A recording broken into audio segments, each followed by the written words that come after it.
what I wanted to talk about is the fact that we're kind of reaching a transition point in how OAN was formed 17 years ago, 18 years ago, 19 years ago, coming up soon, actually.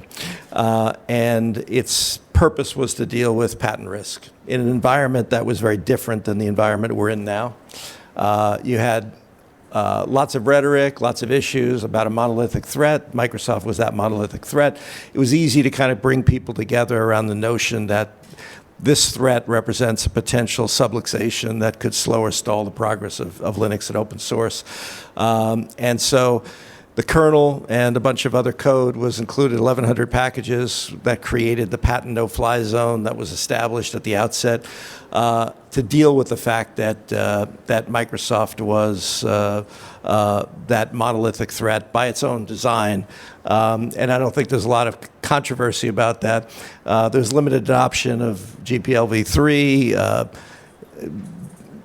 A few years later, Jim Zemlin decided that he didn't just want to be the caretaker of Linus and Linus's output, and he wanted to actually professionally manage projects. And in order to do that efficiently and get lots of large companies to participate, he used the permissive licenses. I don't think there's been a single project on his watch that's been not done under permissive license, other than what he inherited in terms of GPLv2 and the kernel. And so the success and the kind of the pace of growth of Linux Foundation projects and projects that Mike Milinkovic manages and all kinds of other project management organizations manage. And so it needed actually a patent component, and it made the opportunity space present for OAN to be able to be active and be involved. And so very simple mission: enable open source and encourage adoption. That was the mission. That was the conversations I had with every project management organization leader. Was we just want more adoption. We want more comfort from large companies.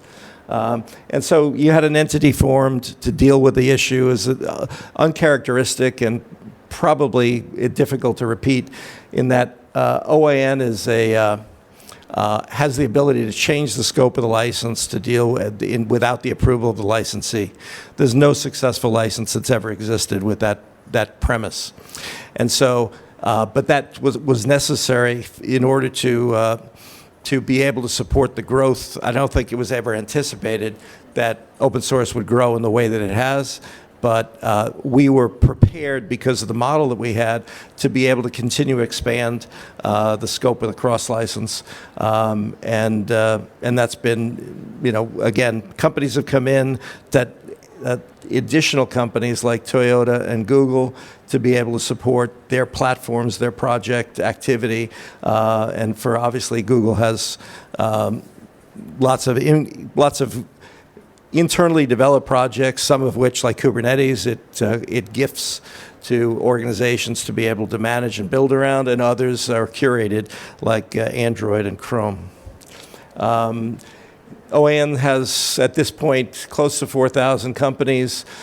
We spent $100 million buying patents when we needed to have a deterrent to Microsoft, to be able to convey patents to companies that they were asserting against, so that they would have the ability to be able to counterclaim effectively and couldn't be forced into costly or restrictive licensing agreements.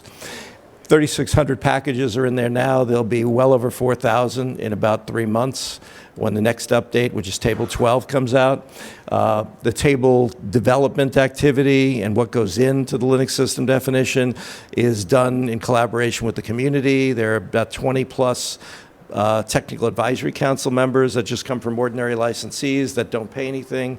And then the $20 million that came from all those members, those 8 members, they have a say, but it's based on consensus, and advocacy is very important in the support for projects that are nominated, project code that's nominated, yeah, there are 3.35 million patents that are potentially subject to, they're encumbered, but only a percentage of those, based on the scope of the cross license, are actually in the license. But very global, by design, most of the companies in the countries in the world, allowing people to, one of the cool things about open source for me is that unlike the 90s before the dot-bomb era, is that we required people to relocate in order to be in a nexus, to be able to participate in new companies and participate in kind of the growth of innovation. Now we can invent in situ and people don't have to be dislocated because open source allows for people to invent where they are, even well before COVID. We worked very hard to make sure that APAC had a significant percentage.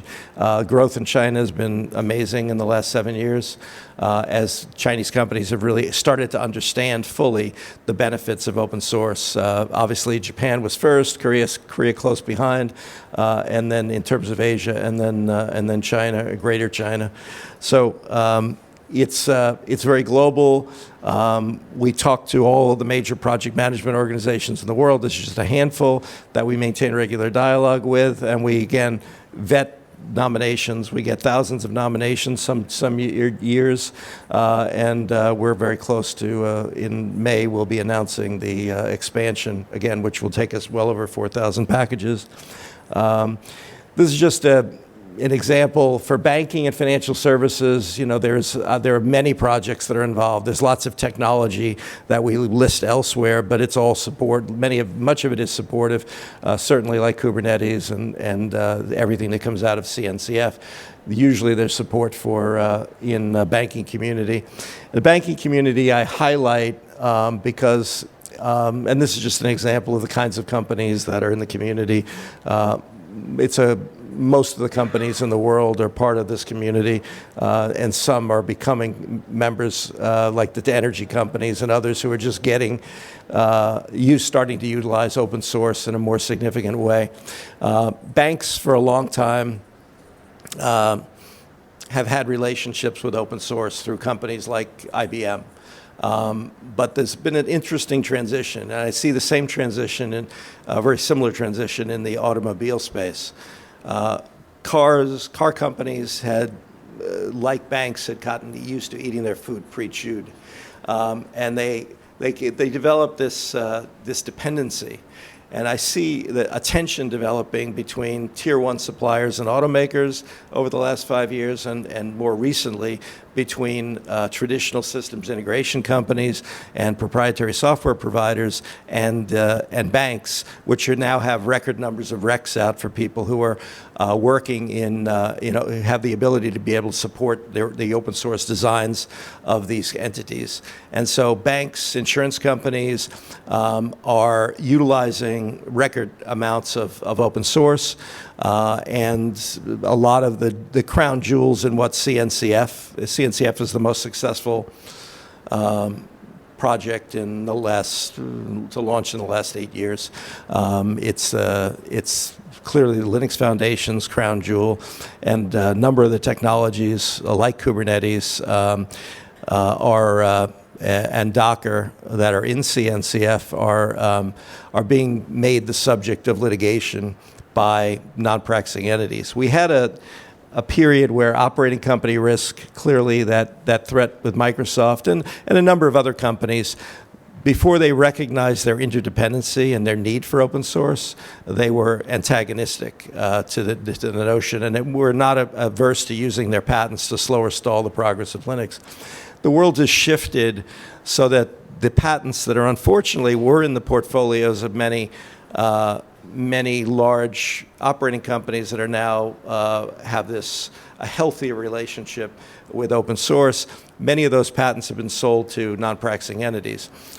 If they were sold at a time when those individual companies were part of OIN, then we have the job of understanding which patents were covered under the cross-license, which ones would be free from litigation by NPE activity. So we're constantly monitoring who's using what patents and what dates those patents were transferred out of operating companies into the hands of NPEs, because this is a pattern that over the years has existed, that the fuel for non-practicing entities or patent trolls, patent assertion entities, whatever we choose to call them, these entities, they go to individual inventors, they go to small, medium-sized companies, but they also get a significant number of their patents from large operating companies.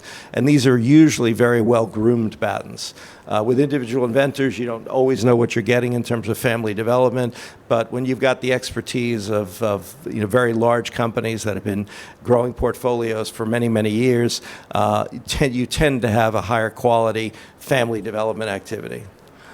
And so, for the most part, we're dealing with a select group of operating companies that live on the wrong side of history, that have not really gotten to the point where they see these interdependencies and recognize the importance of open source. They're dabbling, they're around the edges, and sometimes critical players in their markets that are purchasing their products will demand that they work more with open source, but there's still some level of reluctance. These companies are looking to utilize traditional models to be able to ensure that they can monetize effectively, not really understanding that this whole notion of duality, we have to manage duality in an open source world, the notion of proprietary coexisting with open. And so many of these companies that I'm pointing to are ones that haven't really mastered that. They're fearful that they're going to lose the ability to monetize or to run licensing programs with their core technology if they get too heavily into open source, or they pledge their portfolio in the way that the 3,800 plus companies, almost 4,000 companies that are part of our community have. But many companies, AT&T is the most successful licensing company in the history of the carrier space, and they're part of OIN. IBM, Sony, Philips, these are some of the largest monetizers in history as well, and they're all part of OIN, and many other companies that maintain successful monetization programs. So operating company risk is changing from what it was in the era when OIN was formed, as people recognize the importance of open source, but patent assertion entity activity is on the rise. And so this is just an example of some litigation. Capital One in there, Liberty Mutual, Comerica, JP Morgan Chase. Intellectual Ventures is the best funded patent assertion entity in the history of this business, if you will. And they are perhaps the most sophisticated in terms of staffing. It was founded by, originally as a model that would ensure that people that licensed could gain access to all manner of technologies. I think at one point they had 70,000 patents that they owned, which is larger than most companies in the world, except probably for one or two Japanese companies that have in the range of 80 to 90,000 patents in their portfolios. And so they purchased patents from operating companies, from universities, and they changed their model as they evolved to become a patent assertion entity. They were supporting good guy behaviors and defensive activity, but they had a lot of latitude that they weren't reined in by the original investors. And so Nathan Myhrvold was the founding and is still the largest shareholder in Intellectual Ventures. They have about 30,000 patents right now. So a lot of the patents have run off, or they sold them to other entities that are patent assertion entities. So for one reason or another, but now what they have been doing, which we have very good evidence of this, is that they're going around and not only suing, but they're asserting. For every litigation, there's about 15 to 20 pre-litigation assertion activities where they go and they try and get you to license without having to sue you. And that's why they sue these companies. But behind that, there are about at least 12 other banks that we know have been approached by them, and there are other patent assertion entities that focus a lot on banks as well. It's just a common target, and it's actually typically an under-resourced in terms of intellectual property and litigation management target. Banks tend not to have great experience in dealing with litigation effectively. They use outside counsel almost exclusively, which is incredibly expensive, and they don't really, in most cases, have the ability to manage the coordination. I mean, there are people at Sony. Sony's one of the most sued companies in the world in the electronic space, and they have a team of people that deal with Friday calls. It's all day Friday. It's where is this litigation going? Where are we here? Where are we here? Every hour they have another briefing by counsel. And that's how a professional shop runs that gets sued a lot. Unfortunately, now banks are moving in the direction where they're doing more of their own work, so they can count a little bit less on getting indemnified by the suppliers of their equipment and some aspects of their software. And there's always a debate. Indemnification is insurance, so it's not perfect. And lots of companies, lots of providers of product will get into debates about what they really are covering and what they're not covering. And anything you modify usually changes the indemnification responsibility. If you take exactly what a systems integrator provides you in terms of hardware and software, you're indemnified. But if you make any modifications yourself, and again, with this transition of banks to become more technology companies, it's like they never were technology companies, but they're really kind of in the deep end.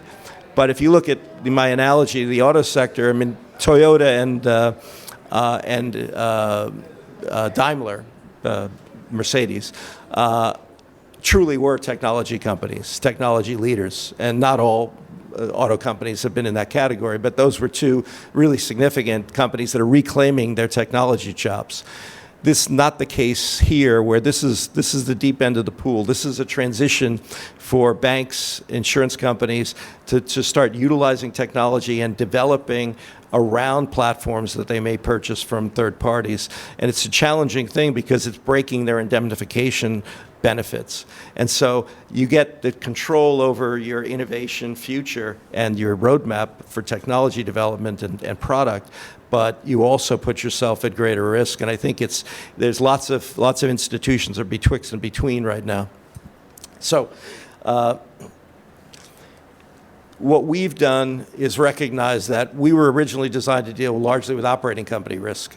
And so what we've had to do is start to realize, when the American Invents Act came out, which was, I think, 11 years ago, 10 years ago, we were one of the first and most active companies to do something called pre-issuance submissions. This is where an application is submitted and you have a notice period where you can essentially help the examiner identify prior art so that the patents that are the patent applications that are submitted don't necessarily get granted because you're identifying prior art that allows the patent application to be rejected. This is something that we have done more than any other company in the U.S., and this is where this capacity exists. We've done it through a different mechanism in Europe, and much less so in China, in order to attack poor quality patents that read on functionality that correlates to key open source technology. And so we don't just. It's a very complicated activity, very costly as well in the way we do it, but we did this against Microsoft on a regular basis, so we had a lot of experience during the first 6 years of the American Invents Act, because we would pick patents that they would file and then attack that application, and then in the meantime invent ahead of where they were going, look at what else they would be inventing, and we'd basically prevent them from getting a family, because families are where strength is. So it's a tactical activity designed to neutralize. It's an Agent Orange strategy. Nothing grows around their core invention. And meanwhile, they may have a priority date that's actually quite compelling. All of the fact that they can't grow families, and that we're continue to attack their application to broaden the claim scope so that it's less valuable, or narrow the claim scope so that because normally you go in with a broad claim scope and then it gets narrowed through this kind of activity, which means there are only very corner cases where you could actually assert your patents. And so it's a lot of detail, but that activity is something that not a lot of people have taken up but we felt it was very important, and now we're utilizing it in other ways. Lots of these patent assertion entities don't invent, but Intellectual Ventures does, so we actually can work against them. And so in this, we essentially, we view Microsoft as the prodigal and have a great relationship with them now that they've joined OIN over the last 5 years. It's the way it should work out. I spend more time with them probably during and after COVID than any other company, even my board members. So it's strange, but it's basically keeping them close. They're very receptive to doing anything we want them to do that's about patent risk management and reducing risk to open source. And so they were the first to participate. IBM participated to provide some kind of ironic balance. So by putting this together, we, along with the Linux Foundation, we looked to an entity called Unified Patents that does inter parte reviews and ex parte reviews, and these are ways of essentially invalidating already issued patents by identifying prior art and essentially utilizing these re-examination tools. And then there are other entities that many of the companies that are the larger companies in our licensing, that we've licensed, also use programs like LotNet, which was another innovation from Google. LotNet is about the anti-privateering, so you can't park your patents with someone else and have them essentially maintain a false flag, approach where they're going to sue, and then you've got multiple parties suing and all kinds of patent assertion entities attacking companies. This way, you get access to a license by joining that entity. RPX does things that are against anti-troll, as does AST. And so lots of zones that over the years have been developed by Unified Patents, and so the attack. We're the only horizontal zone which applies across all vertical sectors. And so we get the benefit in lots of these other sectors of coverage because open source related functionality is being targeted. This just gives you an example of who's actually doing a lot of these attacks on poor quality patents, not just in open source, but across the board. Clearly Samsung, Apple, and Alphabet, but Microsoft as well. They're doing independent things as well as working through Unified. And many of these companies also work through Unified. And in fact, most of them at one point have worked through Unified, as well as doing their own attacks on poor quality patents. This is just an example of the kinds of open source projects that have been where their code has been protected through attacks by Unified on poor quality patents, and we've spent a fair amount of money, more than $15 million between us over the last 5 years. So it's real money to play this game, but we think it's very important, and we think it's something that we want to see more companies come in. It's heartening to see Amazon, Apple. I mean, the fact that Apple covers all zones means that they support this, and so, but they specifically support it. It's not just incidental. Mercedes, Meta, ServiceNow, those are companies in the last year that have joined, as has Amazon. So they're all covering this. They're all covering this area, and as I said, this is not inexpensive, but it's painstaking to do this. So Unified has developed real skills in doing this, and as I said, we've done this for 5 years. We're going around and making an appeal for more companies to join, so more money can be used to be able to invalidate poor quality patents that read on open source functionality. We think this is part of the future that we're going to have to deal with, and it's something that is very important to us. Because we'll continue to do whatever's necessary to mitigate risk so that people can make choices. If they make a choice to utilize proprietary technology, that's their choice. But it should be their choice, not based on somebody owning patents that's forcing their hand and robbing them of choice. The bottom line is that PAEs and NPEs, such as IV, are actively targeting open source. It's not incidental. Their claim charts are focused on the open source functionality. They understand, as anyone who is remotely observant can understand that Kubernetes is incredibly valuable. Google's gift to the world is what I call it, and it's because it's so important, and because there's a lot of art that dates back about 16 years. Even though this is it's 23 years ago that the first white paper came out to support Kubernetes. And the problem is that the examiners don't always have access to everything they need in order to make good decisions. So they granted patents that they probably shouldn't have later. And those patents then, because they have what look like good priority dates, they create a rebuttable presumption of validity, but we have to work with the community. We've worked with early Google developers around where the bodies are buried, so to speak, where the prior art is, and then we share that through the relationships that we have with Unified, but also through direct activities, because we also do our own ex parte reviews, just the way all those companies that I identified do. And pre-issuance submissions, which I talked about, IPRs, ex parte reviews, these are the tools that we have to be able to get patent applications rejected and invalidate poor quality already granted patents.